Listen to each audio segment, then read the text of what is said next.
And the one thing that you would do when you travel to another city, I really believe, is you take the taxi tour. Peter's in New York City is the most unique, and it'll take you to places that you probably don't even know exist in New York City. Good morning, Peter Franklin. Good morning. How nice of you to say that. Thank you very, very much.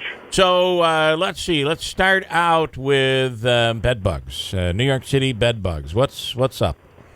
Well, all of a sudden they're finding bed bugs in City Hall, and of course that gives everybody the opportunity to say, "Oh, gee, we only thought there were rats there." but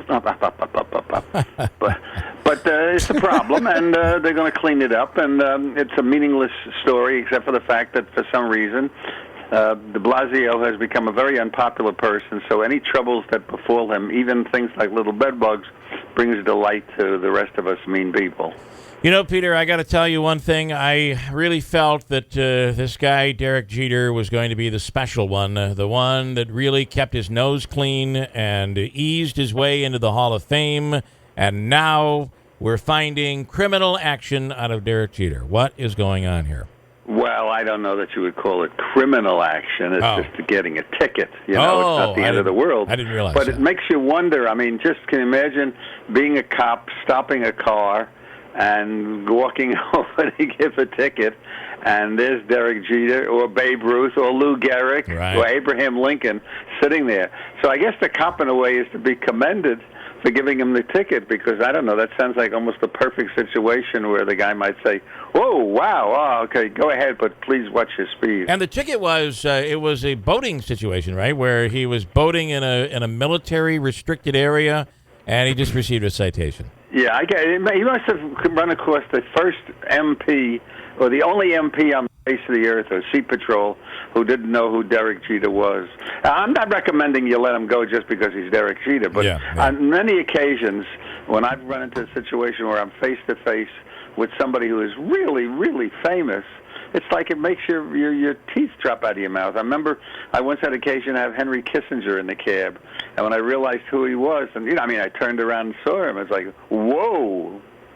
Yeah, that's a big deal. So interestingly, Peter, in this case, the do I want to say the officer, the MP, whoever it was, who issued the ticket, took a photo of it, and then later posted it on Facebook. Oh. And the Air Force, made a public apology to Derek Jeter about it, and then they said, the standard, the person who was responsible, the airman responsible, will face appropriate disciplinary action.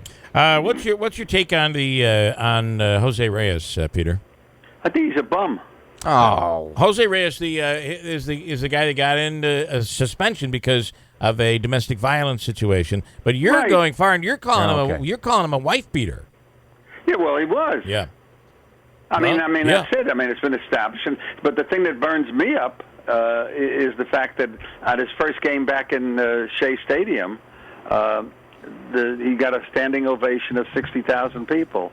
You could say, well, whatever he does in his private life has nothing to do with the baseball. Yeah. I don't know about that. I don't know. I don't think you cheer a guy who beats up a wife. I mean, I have never beaten up my wife because I'm afraid. Right, you're afraid of what she'd do to you. That's right. A college kid had his foot blown off in Central Park, 4th of July. He stepped on that homemade firecracker. I haven't heard much out of that story. At first, they thought it was a bomb. What is coming out of this story? I don't know. It's a really strange story because it happened just really, literally a few feet away from the Elie Wiesel funeral that was taking place in Temple Emmanuel. So if you want to start looking for conspiracies, even though the FBI and everybody's saying, well, it has nothing to do with that. Yeah. I don't know. I'm not so sure, that you had a bomb in that neighborhood. What's cooking? So it's kind of been hushed up for a while, but I guess eventually it'll work its way out. And I wanted you to talk about this because I know you have kids in the military, and it's all near and dear to your heart. But an average of 20 veterans a day. The latest statistics show an average of 20 per day commit suicide. Isn't that amazing? Terrible. When you hear that figure or you see that in writing, you're saying, no, it must be a typo. That's impossible.